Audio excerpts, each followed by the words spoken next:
ओम शांति। 4 जनवरी 2025। बाबा के महावाक्य। मीठे बच्चे, तुम अशरीरी बन जब बाप को याद करते हो तो तुम्हारे लिए यह दुनिया ही खत्म हो जाती है। देह और दुनिया भूली हुई है।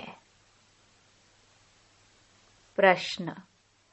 बाप द्वारा सभी बच्चों को ज्ञान का तीसरा नेत्र क्यों मिला है? उत्तर। अपने को आत्मा समझ बाप जो है, जैसा है, उसी रूप में याद करने के लिए तीसरा नेत्र मिला है।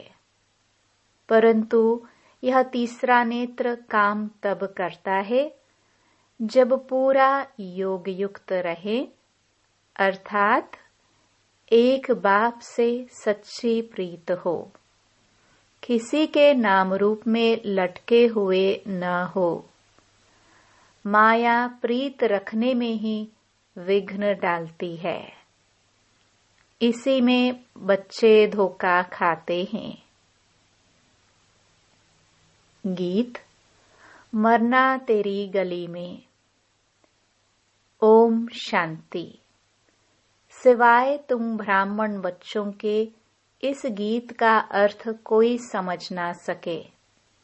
जैसे वेद शास्त्र आदि बनाए हैं, परंतु जो कुछ पढ़ते हैं उसका अर्थ नहीं समझ सकते। इसलिए बाप कहते हैं, मैं ब्रह्मा मुख द्वारा सब वेदों शास्त्रों का सार समझाता हूँ। वैसे ही इन गीतों का अर्थ भी कोई समझ नहीं सकते। बाप ही इनका अर्थ बताते हैं। आत्मा जब शरीर से न्यारी हो जाती है तो दुनिया से सारा संबंध टूट जाता है। गीत भी कहता है, अपने को आत्मा समझ अशरीरी बन बाप को याद करो तो ये दुनिया खत्म हो जाती है। ये शरीर इस पृथ्वी पर है, आत्मा इनसे निकल जाती है तो फिर उस समय उनके लिए मनुष्य सृष्टि है नहीं। आत्मा नंगी बन जाती है। फिर जब शरीर में आती है तो पाठ शुरू होता है। फिर एक शरीर छोड़ दूसरे में जाकर प्रवेश करती है। वापस महतत्व में नहीं जाना है, उड़कर दूसरे शरीर में जाती है। यहाँ इस आकाश तत्व में ही उनको पाठ बजाना है। मूल वतन में नहीं जाना है। जब शरीर छोड़ते हैं तो न यह कर्म बंधन न वह कर्म बंधन रहता है। शरीर से ही अलग हो जाते हैं ना। फिर दूसरा शरीर लेते तो वह कर्म बंधन शुरू होता है। यह बातें सिवाय तुम्हारे और कोई मनुष्य नहीं जानते। बाप ने समझाया है, सब बिल्कुल ही बेसमझ हैं, परंतु ऐसे कोई समझते थोड़े हैं। अपने को कितना अक्लमंद समझते हैं, पीस प्राइज देते रहते हैं। यह भी तुम ब्राह्मण कुलभूषण अच्छी रीति समझा सकते हो। वह तो जानते ही नहीं कि पीस किसको कहा जाता है। कोई तो महात्माओं के पास जाते हैं कि मन की शांति कैसे हो। यह तो कहते हैं वर्ल्ड में शांति कैसे हो। ऐसे नहीं कहेंगे कि निराकारी दुनिया में शांति कैसे हो। वह तो है ही शांति धाम। हम आत्माएं शांति धाम में रहती हैं, परंतु यह तो मन की शांति कहते हैं। वह जानते नहीं कि शांति कैसे मिलेगी। शांति धाम तो अपना घर है, यहाँ शांति कैसे मिल सकती?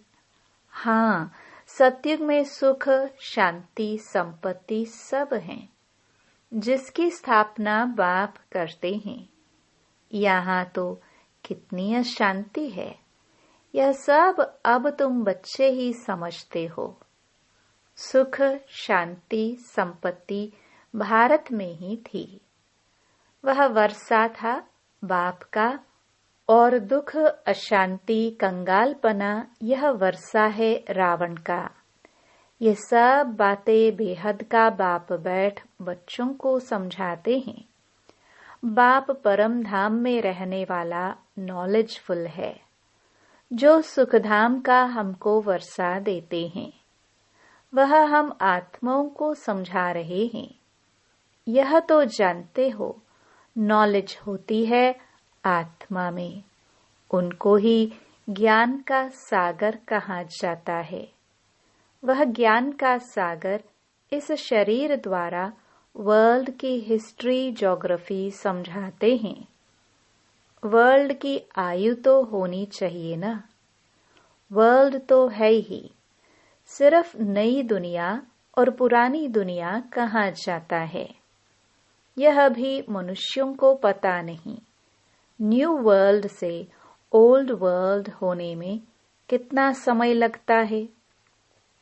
तुम बच्चे जानते हो, कलयुग के बाद सतयुग जरूर आना है। इसलिए कलयुग और सतयुग के संगम पर बाप को आना पड़ता है। यह भी तुम जानते हो, परमपिता परमात्मा ब्रह्मा द्वारा नई दुनिया की स्थापना शंकर द्वारा विनाश कराते हैं।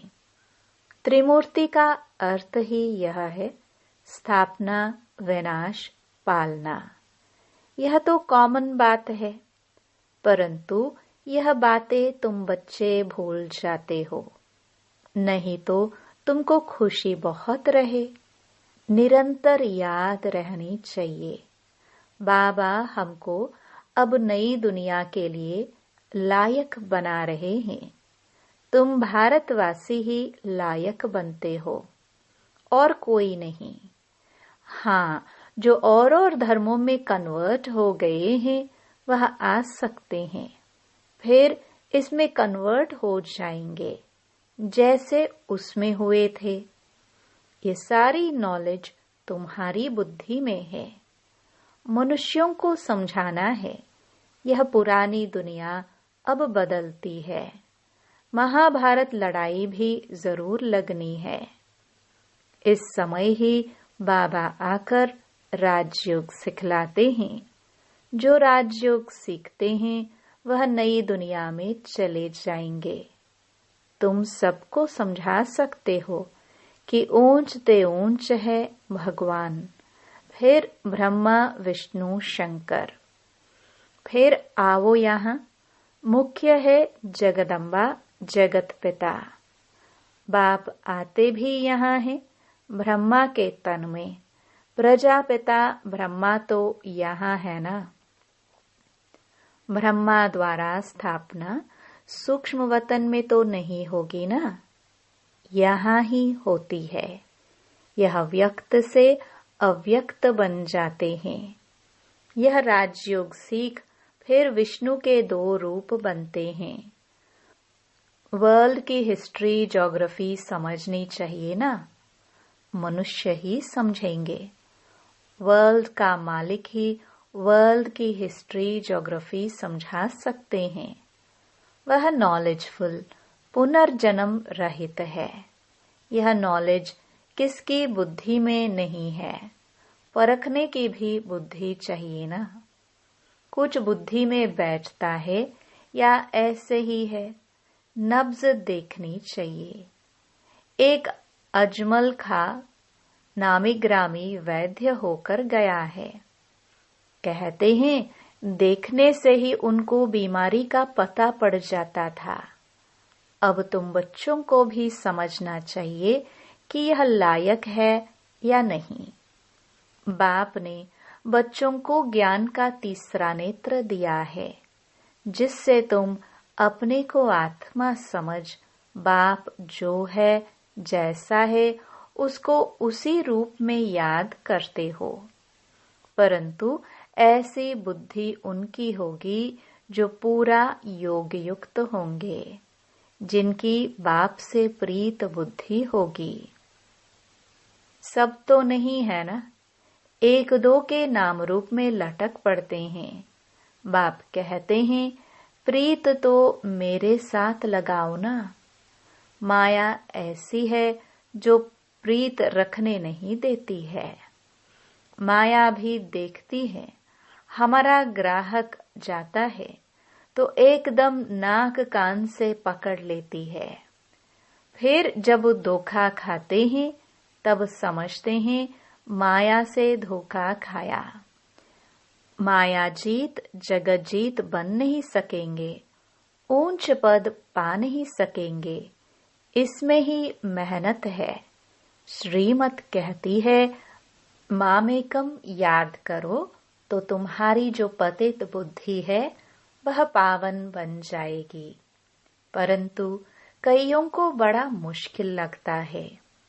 इसमें सब्जेक्ट एक ही है, अलफ और बे। बस 2 अक्षर भी याद नहीं कर सकते हैं।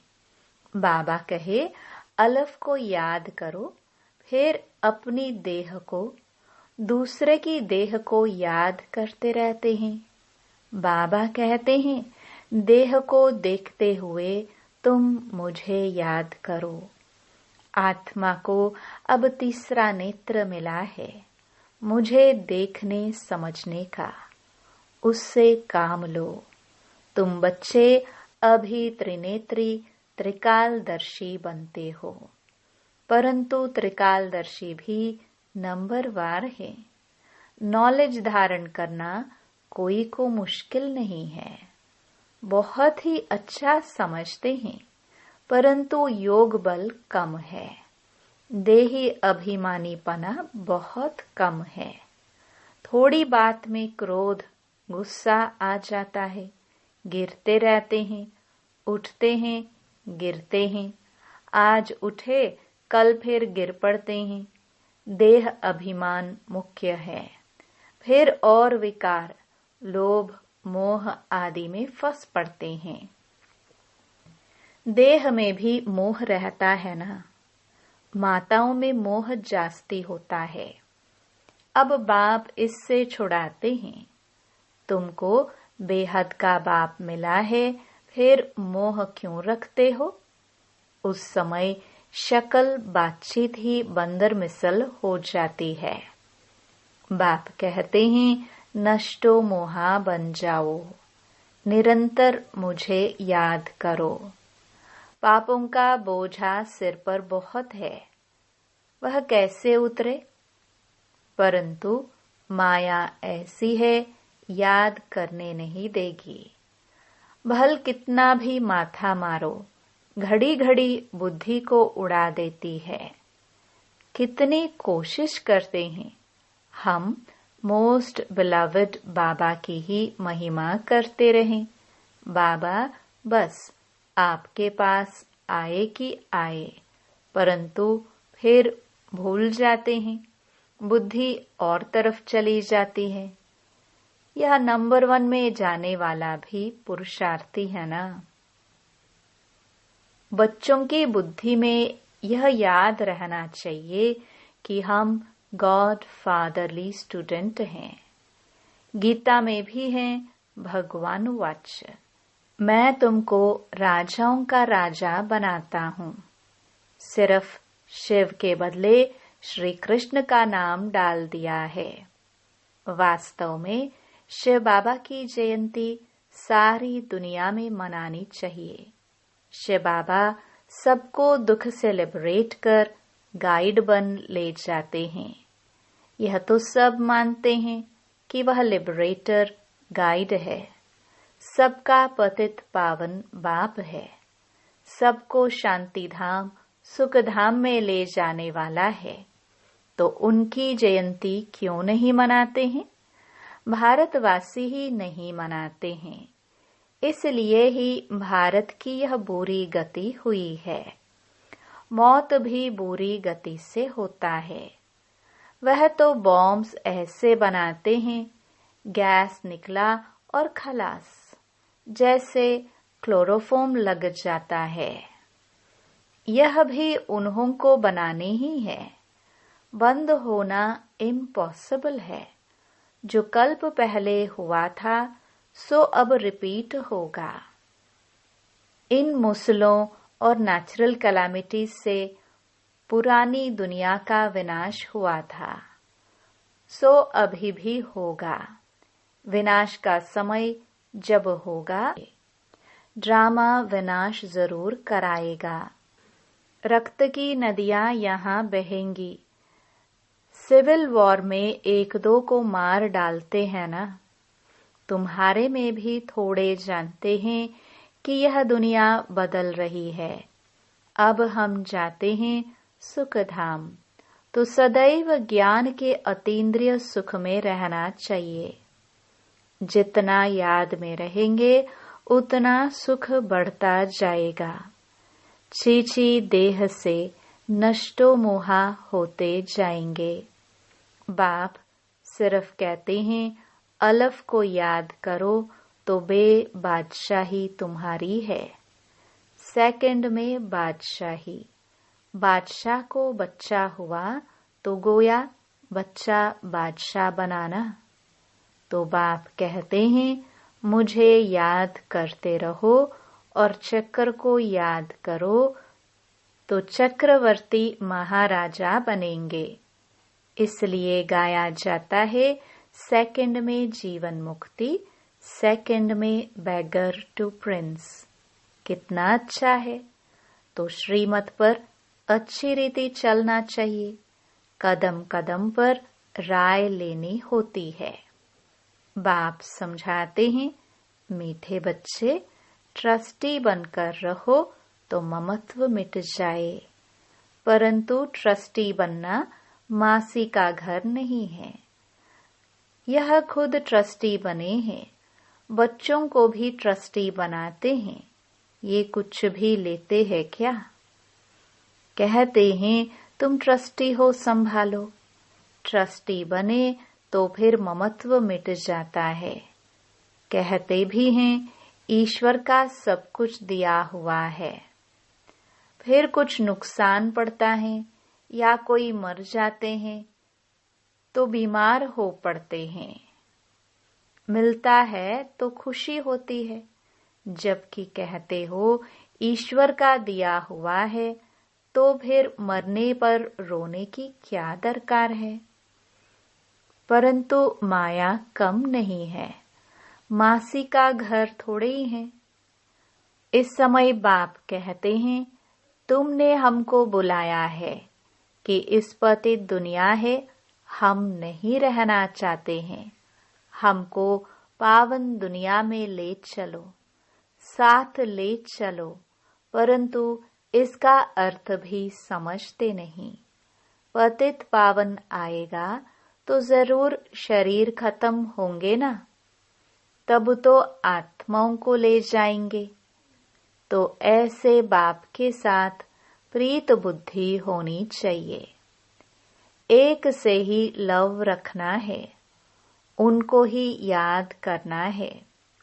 माया के तूफान तो आएंगे, कर्मेंद्रियों से कोई विक्रम नहीं करना चाहिए, वह बेकायदा हो जाता है। बाप कहते हैं मैं आकर इस शरीर का आधार लेता हूँ। यह इनका शरीर है ना। तुमको याद बाप को करना है। तुम जानते हो ब्रह्मा भी बाबा, शिव भी बाबा है। विष्णु और शंकर को बाबा नहीं कहेंगे। शिव है निराकार बाप, प्रजापिता ब्रह्मा है साकारी बाप। अब तुम साकार द्वारा निराकार बाप से वर्षा ले रहे हो। दादा इनमें प्रवेश करते हैं, तब कहते हैं दादे का वर्षा बाप द्वारा हम लेते हैं। दादा ग्रैंडफादर है निराकार, बाप है साकार। यह वंडरफुल नई बातें हैं ना। त्रिमूर्ति दिखाते हैं परंतु समझते नहीं। शिव को उड़ा दिया है। बाप कितनी अच्छी अच्छी बातें समझाते हैं, तो खुशी रहनी चाहिए। हम स्टूडेंट हैं। बाबा हमारा बाप, टीचर, सतगुरु है। अभी तुम वर्ल्ड की हिस्ट्री, ज्योग्राफी बेहद के बाप से सुन रहे हो, फिर औरों को सुनाते हो। यह 5000 वर्ष का चक्र है। कॉलेज के बच्चों को वर्ल्ड की हिस्ट्री, ज्योग्राफी समझानी चाहिए। 84 जन्मों की सीढ़ी क्या है, भारत की चढ़ती कला और उतरती कला कैसे होती है, ये समझाना है। सेकंड में भारत स्वर्ग बन जाता है, फिर 84 जन्मों में भारत नरक बनता है। यह तो बहुत ही सहज समझने की बात है। भारत गोल्डन एज से आयरन एज में कैसे आया है, यह तो भारतवासियों को समझाना चाहिए। टीचर्स को भी समझाना चाहिए। वह है जिस्मानी नॉलेज, यह है रूहानी नॉलेज। वह मनुष्य देते हैं, यह गॉड फादर देते हैं। वह है मनुष्य सृष्टि का बीज रूप, तो उनके पास मनुष्य सृष्टि का ही नॉलेज होगा। अच्छा, मीठे मीठे सिखिलदे बच्चों प्रति माता पिता बाप दादा का याद प्यार और गुड मॉर्निंग। रूहानी बाप की रूहानी बच्चों को नमस्ते। धारणा के लिए मुख्य सार। पहला, इस छीछी देह से पूरा नष्टो मोहाबन ज्ञान के अतीन्द्रिय सुख में रहना है। बुद्धि में रहे, अब यह दुनिया बदल रही है, हम जाते हैं अपने सुखधाम। दूसरा, ट्रस्टी बनकर सब कुछ संभालते हुए अपना ममत्व मिटा देना है। एक बाप से सच्ची प्रीत रखनी है। कर्मेंद्रियों से कभी भी कोई विकर्म नहीं करना है। वरदान। ब्रह्मा बाप समान श्रेष्ठ ते श्रेष्ठ तस्वीर बनाने वाले परोपकारी भव। श्रेष्ठ स्मृति और श्रेष्ठ कर्म द्वारा तकदीर की तस्वीर तो सभी बच्चों ने बनाई है। अभी सिर्फ लास्ट टचिंग है संपूर्णता की। वह ब्रह्मा बाप समान श्रेष्ठ ते श्रेष्ठ बनने की। इसके लिए परोपकारी बनो, अर्थात स्वार्थ भाव से सदा मुक्त रहो। हर परिस्थिति में, हर कार्य में, हर सहयोगी संगठन में जितना निस्वार्थपन होगा उतना ही परोपकारी बन सकेंगे। सदा स्वयं को भरपूर अनुभव करेंगे। सदा प्राप्ति स्वरूप की स्थिति में स्थित रहेंगे। स्व के प्रति कुछ भी स्वीकार नहीं करेंगे। स्लोगन। सर्वस्व त्यागी बनने से ही सरलता व सहनशीलता का गुण आएगा। अपनी शक्तिशाली मनसा द्वारा सकाश देने की सेवा करो। ये सकाश देने की सेवा निरंतर कर सकते हो। इसमें तबीयत व समय की बात नहीं। दिन रात इस बेहद की सेवा में लग सकते हो। जैसे ब्रह्मा बाप को देखा, रात को भी आंख खुली और बेहद की सकाश देने की सेवा होती रही। ऐसे फॉलो फादर करो। जब आप बच्चे बेहद को सकाश देंगे तो नजदीक वाले ऑटोमेटिक सकाश लेते रहेंगे। इस बेहद की सकाश देने से वायुमंडल ऑटोमेटिक बनेगा। ओम शांति।